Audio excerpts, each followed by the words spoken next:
Hey, what's up, ma gang d'amateurs du Lightning Chaleur? Bienvenue à notre épisode de La Voix du Lightning. Cette semaine, un gros show. Parce que j'ai ajouté un petit segment pour vous autres. Un segment, pas un saignement. Oui, il y a personne qui va saigner aujourd'hui. Puis aussi, il y a beaucoup de nouvelles au travers de la MHL. Donc, ce sera un show peut-être un petit peu plus long à la normale, mais très instructif. Au menu du jour, les nouvelles avec un gros S de la MHL, la semaine du Lightning, et après la semaine du Lightning, on va aller avec un regard sur l'avenir du Lightning. Je vous ai préparé un petit quelque chose d'intéressant que j'en parle tantôt. Au travers de la MHL, les équipes de la semaine qui viennent de sortir, donc j'enregistre plus tard que normalement, mais je pense que je vais être bon pour le sortir mercredi matin comme à l'habitude, sinon, vous entendez ça jeudi. Les autres 3 étoiles de la semaine de la Voix du Lightning et mes prédictions de la semaine. Prédiction de la semaine passée était 50% un bowl et 50% l'autre bowl. Donc, j'ai-tu 100%? Non, j'ai eu 50%. On en revient tantôt. Bon, première nouvelle, comme que je l'avais titillé la semaine passée, c'était le East Coast Prospect Showdown la semaine passée à Pictou County qui rassemblait dans le fond les meilleurs prospects pour le championnat mondial Junior A qui va avoir lieu à Trois-Rivières. Majoritairement des 18 et des 19 ans, aucun 20 ans là-dedans. Il y avait aucun 16 ans et je pense pas qu'il y avait 17 ans. C'était comme pratiquement majoritairement des 18 et des 19 ans. Belle partie qui s'est terminé en prolongation, donc un match quand même très serré. C'est le fun de voir que le calibre des deux bords est égal. Si ça aurait pu être un 10-0 équipe Québec ou un 10-0 équipe maritime, on aurait été comme « Hey boy, ouais, il y a une ligue qui est pas mal plus fort que l'autre », mais finalement, non. Un match quand même très serré. Victoire de la MHL. 4-3 en prolongation. Un match quand même pas décousu, mais tu veux pas citer des joueurs qui n'ont jamais joué ensemble. On parle de 24 lancés d'un bord pour le Québec et 21 lancés de l'autre bord. Il y a eu quelques punitions. 1 en 3 pour la LHJAAQ et 1 en 2 pour la MHL. Il y a juste eu 5 punitions, dont Jack Hayne du Lightning qui a eu une punition. Du côté des pointeurs de la LHJAAQ, on a un but pour Malik Hull, un but pour Charles-Isaac Leroux et un but pour Lucas Scartosi. C'est sûr, c'est moins évident à dire les noms que ce qu'on dit d'habitude, là. On a 2 passes pour Mathieu Gosselin, 2 passes pour Samuel Fréchette, l'ancien du Standard Batters. Le monde de Batters le connaît bien gros, celui-là. Après ça, on a une passe pour tabarnache, Massimo Luigi Tirone et pour Gabriel Provencher. Dans les buts, on a Xavier Caron qui a donné 3 buts sur 9 lancés. Puis après ça, il y a Simon Cormier qui est venu en relève qui a donné 1 but sur 12 lancés. Du côté qui nous tente, la MHL, on a un but pour Nathan Curson, Owen O'Donnell, Elliot Wright et Carter Bromley du Lightning qui a eu un but. Et pour ce qui est des passes, on a Lucas Fortin, Zachary Michaud, Drew Kyver, Alex Hendry et Zachary Rushton. Donc, dans les 3 représentants du Lightning, il y a 3 mentions. Un but pour Bromley, une passe pour Rushton et une punition pour Hayne. C'est pas mal ça que c'est. Côté des gardiens de but, ça a été moitié-moitié. On a Nico Boudreau qui a donné 1 but sur 11 lancés et Luca Connelly qui a donné 2 buts sur 13 lancés. Donc, une belle performance de notre MHL. À cette heure, la prochaine nouvelle. La MHL organisera un match des étoiles au Mariners Center de Yarmouth en Nouvelle-Écosse le mercredi 10 décembre à 7h p.m. Les meilleurs joueurs de la section Eastlink Nord affronteront les meilleurs joueurs de la section Eastlink Sud. Le match sera diffusé sur Eastlink Community TV en Nouvelle-Écosse et à l'île du Prince-Édouard et sera également diffusé en ligne sur Flow Hockey. L'année passée, le match a été à Edmundston, donc c'est pas surprenant que c'est dans le sud cette année. Puis never know, peut-être que l'année prochaine, que ce sera un retour dans le Nord, ce sera à Batters. Ce serait bien le fun. Prochaine nouvelle, ça en est une longue. Vous dire, il n'y a pas de bout là-dedans, je pouvais comme couper, ça fait je vais tout vous la lire, là. La MHL est fière d'annoncer la nomination de Todd Robinson au poste de directeur des officiels et de la sécurité des joueurs à compter du 1er décembre 2025. Donc, dans le fond, dans 3 semaines, give or take. Fort de plus de 4 décennies d'expérience dans le domaine du développement, opération et sécurité de l'arbitrage au niveau régional, national, international, M. Robinson apporte une fiche d'expérience et un engagement profond envers l'excellence, l'intégrité et l'amélioration des normes d'arbitrage à tous les niveaux de compétition. La carrière d'officiel de M. Robinson a débuté en 1979 en tant qu'arbitre agréé par Hockey Canada, puis il a évolué vers des postes de direction clés, notamment ceux de directeur des officiels et des membres du conseil d'administration de Hockey Nova Scotia, d'entraîneur national des officiels et en plus récemment d'arbitre en chef pour Hockey Canada de 2015 à 2024. Il a été entraîneur des officiels et arbitres en chef lors de nombreux championnats régionaux, nationaux et internationaux de premier plan. Là, après ça, il dit, ça c'est une quote de M. Robinson. Je suis honoré de joindre la MHL dans ce rôle important, a déclaré M. Robinson. Je me réjouis de travailler en collaboration avec nos officiels, nos équipes et nos parties prenantes afin de promouvoir une culture de respect, de responsabilité et d'amélioration continue. Ensemble, nous élèverons les normes d'arbitrage et améliorerons la sécurité des joueurs dans toute la ligue. Dans le cadre de ces nouvelles fonctions, M. Robinson travaillera en étroite collaboration avec les 3 arbitres en chef de la Nouvelle-Écosse, Nouveau-Brunswick et l'île du Prince-Édouard afin de collaborer au développement et à l'élaboration de règles et de normes tout en menant des initiatives visant à renforcer le protocole de sécurité des joueurs et la cohérence de l'arbitrage dans toute la MHL. Le commissaire de la MHL, Matt Moore, s'est félicité de cette nomination, déclarant le leadership, l'expérience et la passion, il y a une ligne que je lisais pas, et la passion de Todd pour l'excellence dans l'arbitrage font de lui un atout exceptionnel pour notre ligue. Sa vision correspond parfaitement à notre engagement et à offrir un environnement sûr, compétitif et géré de manière professionnelle à nos joueurs et nos officiels. Sur ça, je prends une drink d'eau. Tabarouette, c'était solide. Tout ça vous dit, dans le fond, qu'il y a un nouveau préposé à la discipline dans la ligue. Mais, ouais, c'est... je pense que c'est nécessaire parce que, tu vois, ça fait un tiers de saison qu'on voit le Lightning à Bathurst et l'arbitrage est pas égal. Je vais mettre ça de même. Et malheureusement, j'ai pas les noms de ceux et celles, parce qu'il y a des filles qui arbitrent et qui jugent la ligne dans la ligue. J'ai pas le nom de ceux et celles que j'ai aimés so far parce qu'ils n'ont pas leur nom en arrière de leur dos, pour raison de protection, j'assume, là. Mais il y en a que je trouve Chris qui arbitront mal. Et il y en a d'autres que c'est parfait. Et c'est pas une affaire de parce qu'ils donnent des punitions aux équipes que le Lightning joue. Non. C'est parce qu'ils collent des affaires comme la game à Bathurst qui vient de passer contre Edmundston. Il y a eu des manques incroyables d'appels. Ça n'a pas de sens. Comme le Lightning aurait pu perdre ce game-là. Oui, comme je le disais après l'après-match, ils méritaient de la perdre parce qu'ils n'avaient pas that much bien joué. Mais les arbitres ont mené un gros combat pour leur faire perdre avec des mauvaises calls et surtout des buts qui n'étaient même pas un but. Je suis content de voir que M. Robinson va être là pour essayer de mettre un petit peu de stabilité et surtout de continuité. Parce que je dirais, on passe de un match très bien arbitré à un match que ça a l'air d'une gang de clowns. Tu sais, on dirait c'est comme, c'est pas assez égal. Faut que ce soit vraiment sur la même ligne. C'était la même chose dans la LHJMQ. Il y avait des arbitres, Mario Maïl, tu sais. Mais comme, les arbitres étaient quand même capables d'avoir des games so much égal niveau qualité d'arbitrage. Mais là, dans la MHL, c'est beaucoup plus une grosse gap.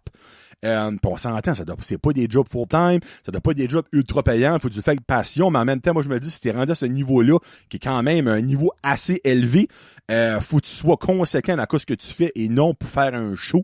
Et malheureusement, il y a des arbitres qui semblent vouloir faire un show là-dedans, mais il y en a des très très bons. Il y en a 2 en particulier, j'ai leur face, là, que j'ai tout adoré leur performance, leur travail qu'ils ont fait à Bathurst dans les games que moi je les ai vus, puis il y en a d'autres aussi que je vois leur face, puis je suis comme que j'ai pas hâte de te revoir, toi.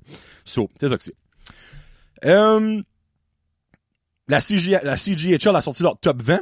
Summerside sont encore là, mais une petite drop. Était 5e la semaine passée, sont maintenant 11e. Et on a une mention honorable, et ce n'est pas le Blizzard d'Edmundston, les Rapides des Grands Sauts, c'est le Lightning Chaleur. Mention honorable cette semaine.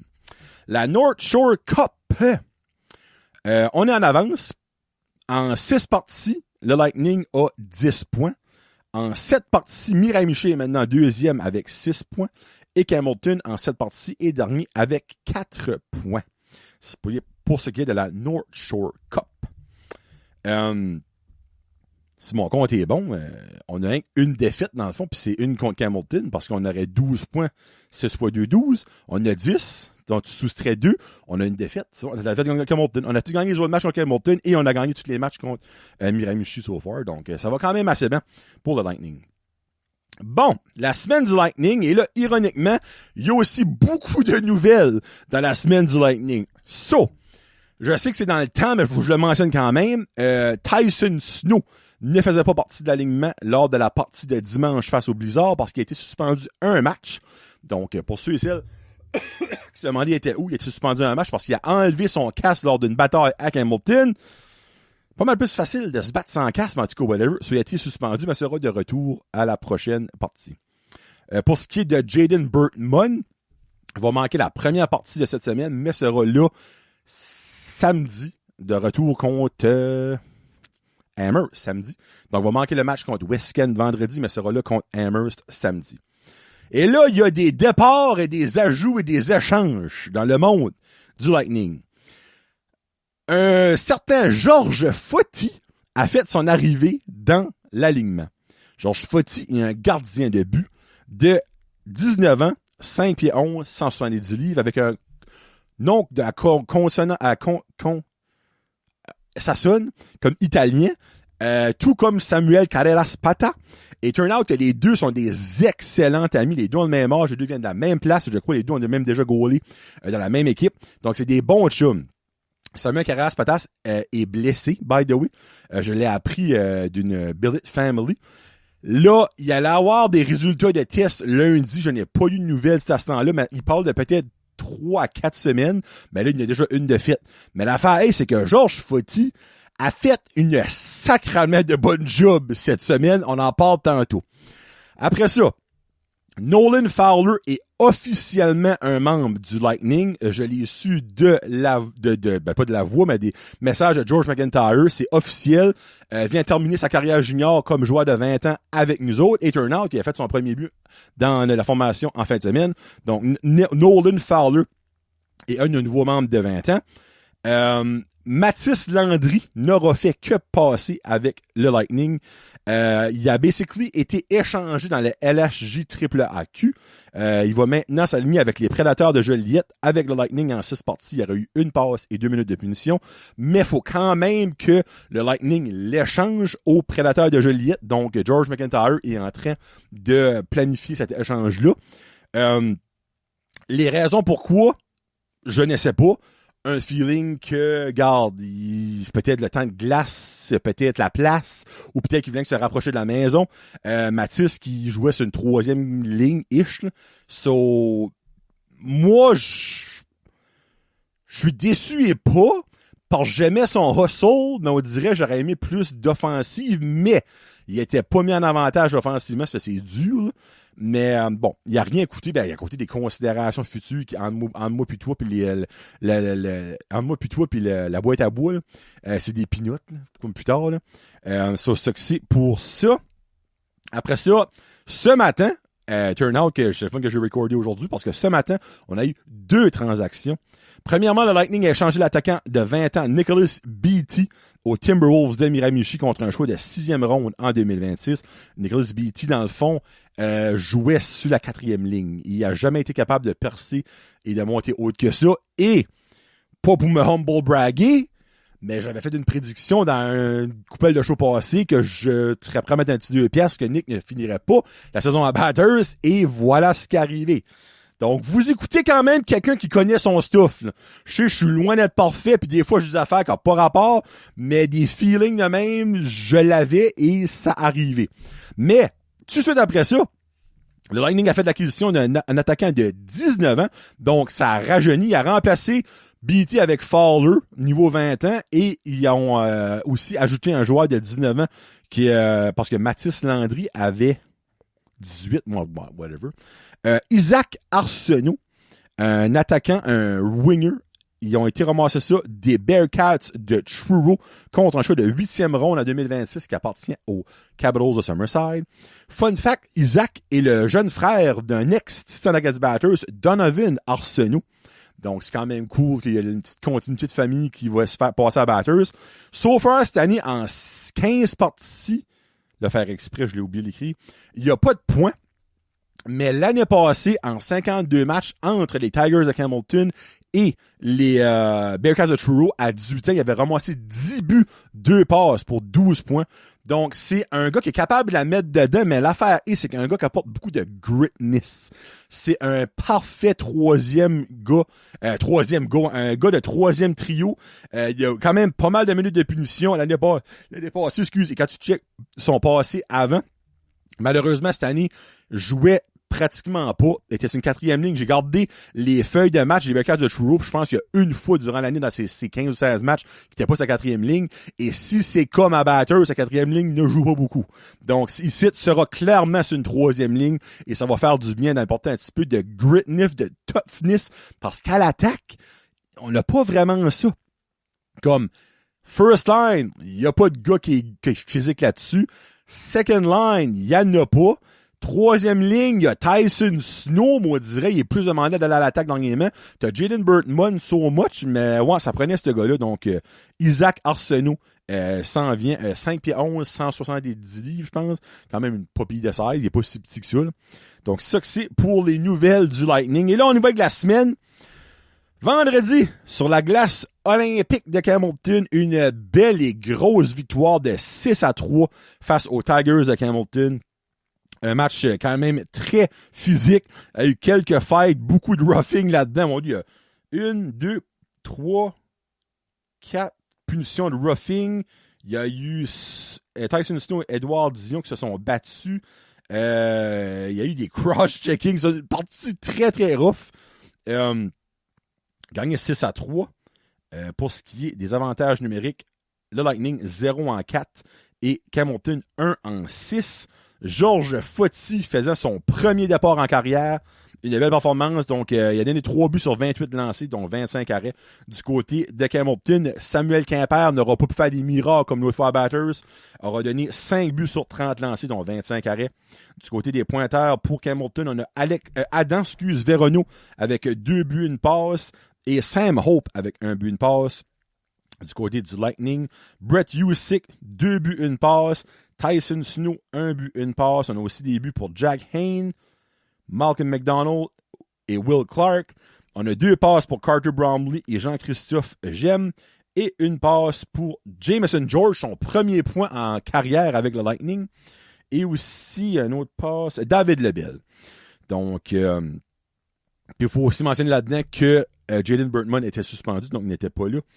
Puis c'est ça que c'est pour cette partie-là.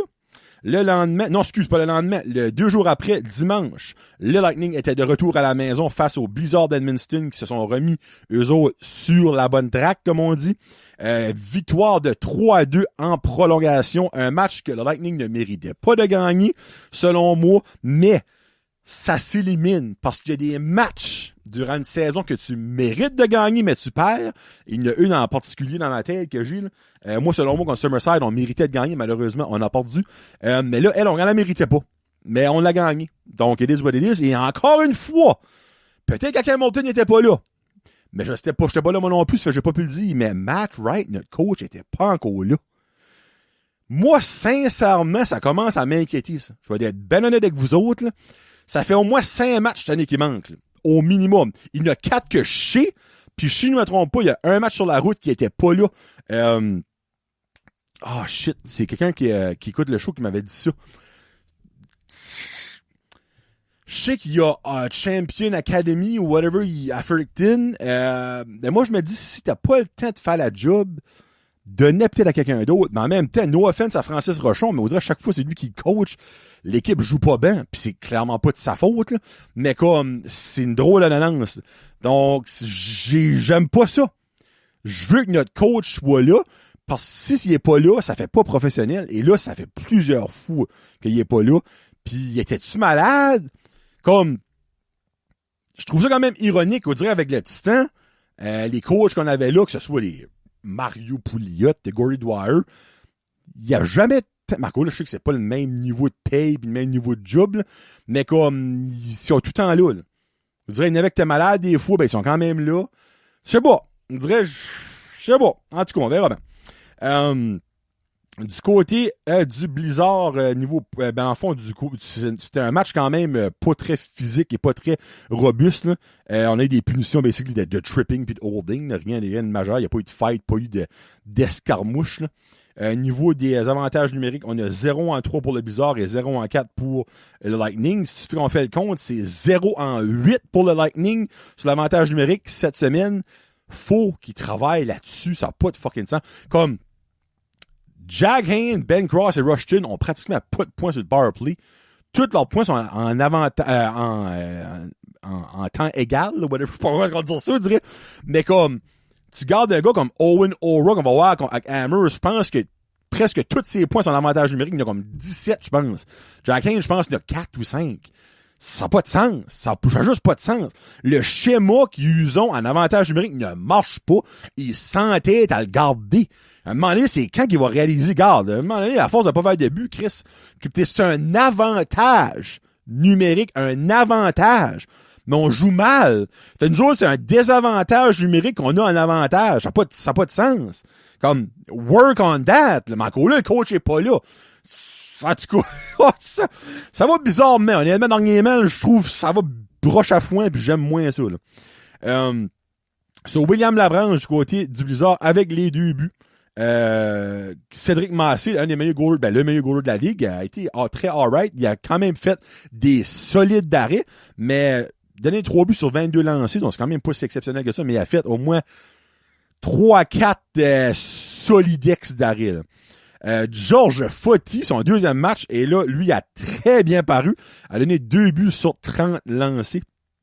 Du côté du Lightning, on a Carter Bromley avec 1 but, 1 passe, dont le but de la victoire en prolongation. On a aussi 1 but pour Will Clark et pour Nolan Fowler, comme je disais, son premier but avec le club. On a 2 passes pour Cohen McCallum et 1 passe pour Brett Husick, Ben Cross et David Lebel. Puis après ça, on va aller voir les meilleurs pointeurs. Jack Hayne qui reprend la pole position avec 30 points en 20 matchs, 10 buts, 20 passes. Ben Cross est deuxième avec 29 points en 20 matchs, 17 buts, 12 passes. Actually, je lis là la stats. Son avantage numérique, Jack Hayne a 3 buts, 1 passe pour 4 points. Ben Cross a 4 buts, 3 passes pour 7 points. C'est quand même pas si pire. Et Rushton a 4 buts, 2 passes pour 6 points. Mais c'est, excusez, pardon pour le tirote, c'est honnêtement des peanuts. Parce que quand tu gardes les meilleurs pointeurs, exemple, Nathan Grenier de West Kent a 10 points d'avantage numérique. Jake Todd en a 11. Owen O'Rourke, je disais tout à l'heure, il est où, lui? Ici. Owen O'Rourke, il a 16 points d'avantage numérique.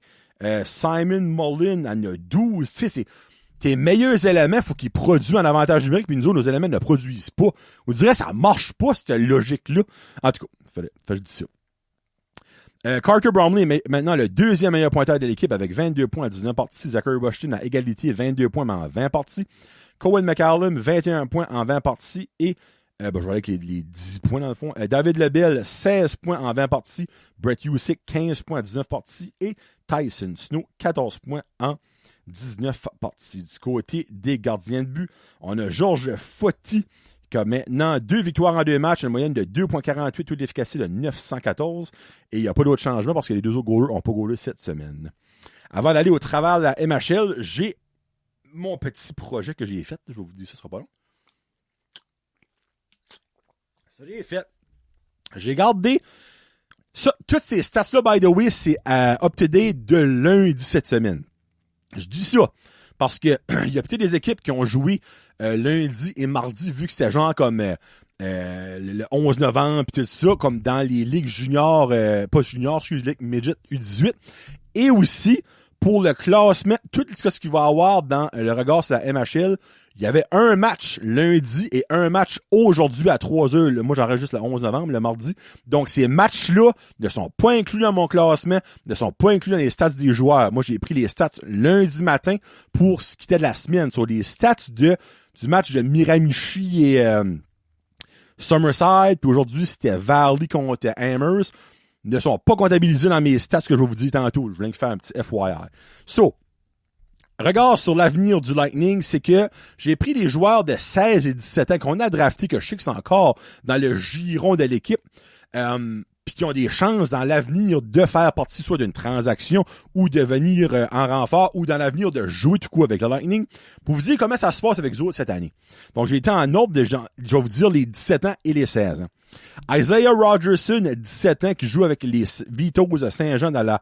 C'est tout du midget U18. Là.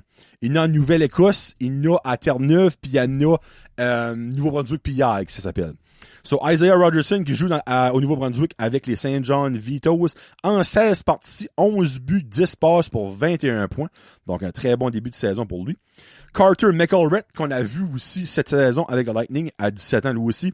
Il joue avec les Caps de Fredericton dans le U18 du Nouveau-Brunswick. En 14 parties, lui, il a 15 buts, 10 passes pour 25 points. Gavin Sudds, 17 ans, un défenseur des Max d'Halifax dans le midget en Nouvelle-Écosse. Un défenseur, je l'ai bien dit. En 13 parties, 2 buts, 13 passes pour 15 points. Et York Bistrick, 17 ans, joue avec le Wild de Kensington dans le NBPI U18. En 13 parties, il a 3 buts, 5 passes pour 8 points. Ça, c'est des joueurs de 17 ans. Joueur de 16 ans, dans le fond, qu'on a drafté cette année, malgré que York Bistrick, on l'a drafté cette année, mais il avait déjà 16 ans, donc il joue sur son 17, lui, là. On a Isaac Berube, notre choix de première ronde, défenseur de 16 ans des Flyers de Moncton. En 13 parties, il a 3 buts, 10 passes pour 13 points. Moyenne de points par match pour lui, donc bravo. Félix Sylvain Haché, 16 ans aussi, qui joue avec le Northern Moose en 13 parties, 8 buts, 12 passes pour 20 points. Un très bon début de saison pour lui. Hunter Hood, un attaquant de 16 ans qui joue avec les Valley Wildcats dans le Nova Scotia U18 et non dans la Ligue MHL, a en 20 parties, 8 buts, 12 passes pour 20 points. Sam Fleming, un attaquant de 16 ans qui joue avec les Halifax Max, en 14 parties, 11 buts, 11 passes pour 22 points. Jaden Croft, qui a joué un match, je pense, ouais, quand on était en Nouvelle-Écosse. L'attaquant de 16 ans qui joue avec les Weeks Major dans le Nova Scotia U18 en 17 parties, 4 buts, 13 passes pour 17 points. Louis-Simon Boucher, le compatriote de Isaac Berube avec les Flyers de Moncton, un défenseur de 16 ans, en 13 parties, 2 buts, 8 passes pour 10 points. Dax Fraser, un attaquant de 16 ans des Vitos de Saint-Jean, en 16 parties, 4 buts, 13 passes, 17 points. Thomas McCarthy, un attaquant de 16 ans de la East Coast Blizzard à Terre-Neuve, en 16 parties, 14 buts, 8 passes pour 22 points. Et Jesse Dunlap, un défenseur de 16 ans qui joue avec Rod Netherwood, en 8 parties, il a 3 buts, 4 passes pour 7 points. Donc, ils font presque tout bien, honnêtement. Que ce soit à 16 ou 17 ans, c'est le fun de voir ça. Tu vois, là-dedans, il y a Carter McElrath, il y a Isaac Berube, Félix Sylvain Haché, Jaden Croft, qui ont tous déjà joué cette année encore là. Et il y en a peut-être d'autres qui vont jouer durant l'année ou l'année prochaine. Parce que dans le fond, tu vois, Rogerson, McElrath, Sudds puis Bistrick vont à 18 ans l'année prochaine. Il y a des chances, tu sais, à 18 ans, tu peux faire l'équipe. Cette année, on a une couple. À 17 ans, ça se peut, là. On a-tu pas aussi des 17 ans? Je sais pas. Me semble que oui. Me semble. Will Clark, as-tu pas 17 ans? En tout cas. C'est ça que c'est pour le regard sur l'avenir du Lightning. Je vais essayer de faire ça de temps en temps. Peut-être comme aux 2 mois, là, peut-être une autre fois dans le mois de janvier, puis après ça, whatever, une autre fois avant la fin de l'année. Mais c'est vous donner une idée des noms qu'on pourrait peut-être entendre dans l'avenir du côté du Lightning. Maintenant, au travers de la MHL, on va aller de la East Link Sud. Summerside est premier avec 24 points en 17 parties. Truro, deuxième avec 23 points, mais en 20 parties, 3 matchs de plus de jouer. Amherst est troisième avec 20 points en 18 parties. Après ça, on a une égalité avec Pictou qui est cinquième avec 18 points en 17 parties. Et Yarmouth qui a 18 points aussi, mais en 19 parties, donc son sixième. Et les Valley Wildcats sont derniers avec 10 points en 20 parties. Eastlink Nord, le Lightning Chaleur est de retour au premier rang avec 26 points en 20 parties. Égalité avec le Rapide de Grand Sault qui a 26 points en 20 parties, mais le Lightning a une victoire de plus, donc sont en avant. Le Blizzard de Minnesota est troisième avec 23 points en 19 parties. Les Tigers de Hamilton sont quatrième, 22 points en 18 parties. Les Steamers de West Kent sont cinquième avec 21 points en 20 parties. Et les Miramichi Timberwolves sont derniers avec 19 points en 18 parties. La East Link Nord est fausse cette année. Comme Entre la première et la dernière position, il y a 7 points de différence. Quand tu gardes l'autre bord, il y a 14 points de différence. Oui, je sais que Valley est quand même boule, mais tu vois, il y a 5 des 6 équipes qui ont déjà 20 points ou plus, tandis que l'autre bord, il y en a 3, puis Miramichi à 19, il en manque 1. Là. Donc, ouais, c'est vraiment tête. Et du côté du classement général, le Lightning est premier, suivi de Grand Sault, Summerside, Edmundston, Truro, Campbellton, West Kent, Amherst, Miramichi, Pictou, Yarmouth et Valley. Meilleur pointeur, on a Jack Hayne qui est de retour au premier rang avec 30 points en 20 parties, suivi encore une fois de Ben Cross avec 29 points en 20 parties, mais ils se font rattraper. Je vous dis tout de suite, si les stats des 2 games qui a été joués cette semaine comptaient, right now, on aurait un nouveau meilleur pointeur dans la ligue. Parce que Anthony Godet de Amherst, qui est 6e, a fait 5 points après-midi, aurait 31 points.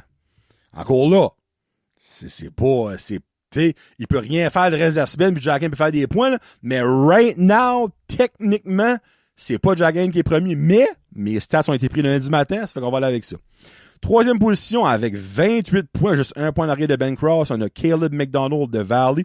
Quand même fou, 3e meilleur pointeur de la ligue avec la pire friggin' d'équipe de la ligue. Ça sent la trade. Ça.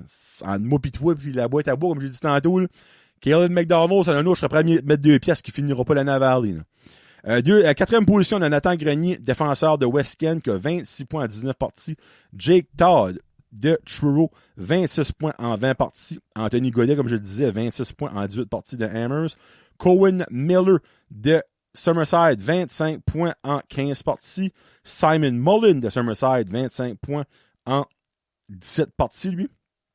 Et après ça, ben là, il y a 3 joueurs à 24 points. Darian Thompson, Zachary Michaud et Jonah Leard.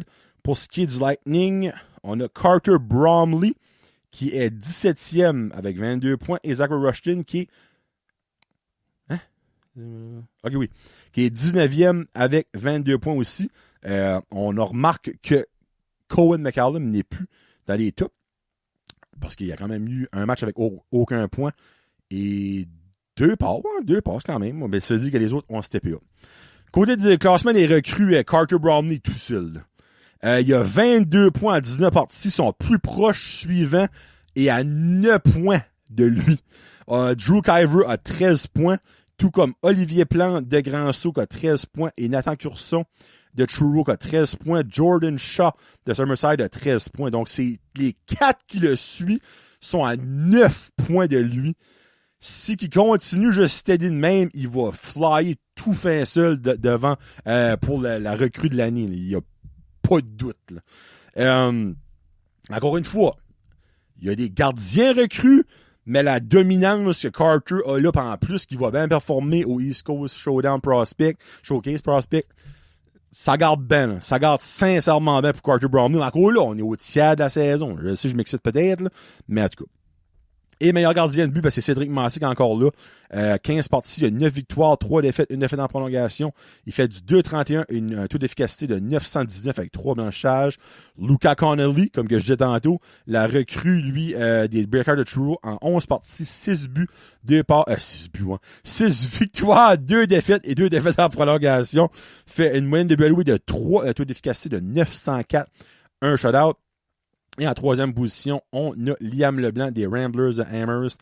En 11 parties, il y a 6 victoires, 5 défaites, une moyenne de 3.01, taux d'efficacité de 912. Puis Samuel Carras-Pata est 12e avec la moyenne de buts alloués. Puis Georges Fouty n'est pas là-dedans parce qu'il n'est pas encore qualifié. Je pense que pour qualifier, il faut au moins que tu aies joué 7 matchs, je me trompe pas. Parce que Hudson Bradley des Ramblers à Amherst, il est là-dedans. Mais il y a un 7 matchs de jouer. Je pense qu'il faut au moins que tu n'as. Peut-être pas 7, là, mais t'as quand même, il faut au moins que tu n'as 5-6 des matchs pour moi qualifiés dans les meilleurs. Parce que, évidemment, il y a des goalers qui ont une moyenne de 0.0 et un taux d'efficacité de 1000. Parce qu'ils ont genre joué une demi-période, n'a pas donné de but. Ça, tu peux pas mettre ça là-dedans. Là. C'est aussi ça que c'est. Les équipes de la semaine. On va aller avec la Eastling Sud. Jake Todd à l'attaque pour les Bearcats de Truro en 2 parties. 1 but, 3 passes pour 4 points. Caleb McDonald des Wildcats de Valley en 2 parties. 3 buts, 1 passe pour 4 points. Anthony Gaudet, j'en parlais de lui tout à l'heure, mais il est déjà là, puis la semaine prochaine, je peux vous confirmer qu'il va être là. Des Ramblers d'Amherst en 2 parties, 1 but, 2 passes pour 3 points. En défensive, Nathan Dubreuil des Bearcats de Truro en 2 parties, 2 passes pour 2 points. Evan Nicholson des Ramblers d'Amherst en 2 parties, 2 passes aussi pour 2 points. Et le gardien de but de la semaine, Hudson Bradley des Ramblers d'Amherst, donc 3 joueurs de Amherst qui s'en viennent à battre samedi. Et ça c'est.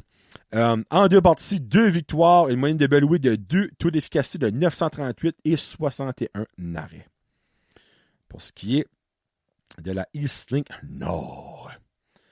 On a des beaux représentants là-dedans, je vous dis tout de suite. En attaque, Jonah Leard de Grand Sault en 3 parties, 2 buts, 5 passes pour 7 points. Loïc Francoeur, ils ont mal écrit Francoeur, ils ont marqué Francoeur. Excusez. Excusez. Ça m'a fait rire. Francoeur. Du Rapide de Grand Sault en 3 parties, 1 but, 5 passes pour 6 points. Et Carter, Rookie of the Year, Bromley, du Lightning en 2 parties, 1 but, 3 passes pour 4 points. En défensive, on a Lucas Fortin du Blizzard en 2 parties, 3 passes pour 3 points. Même chose que Noah Collette des Steamers de Grand Sault.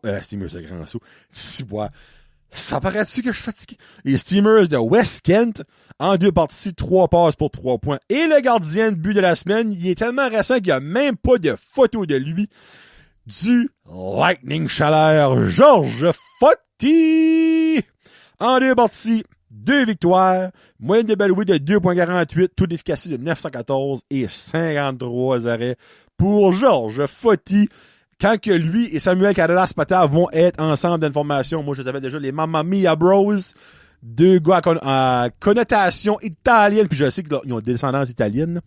Donc les Mamma Mia Bros, Samuel Carreras-Pata et Georges Foti. J'aime tellement ça. J'aime ça. Bon. On finit ça. Non, on finit pas ça. C'est pas encore. Les 3 étoiles de la semaine de la voix du Lightning. La 3e étoile de Third Star. Un gars que j'aime bien gros. Il est jeune. Si tout va bien, il va être avec nous autres pour un bon bout. Il est déjà rendu à 6 buts, une passe pour 7 points cette année. Un petit gars de 17 ans. Ou 18 ans, je sais pas de quoi. Will Clark, 2 buts en 2 parties, 1 but à chaque partie cette semaine. Ma 3e étoile, mon Will, continue comme ça. La 2e étoile.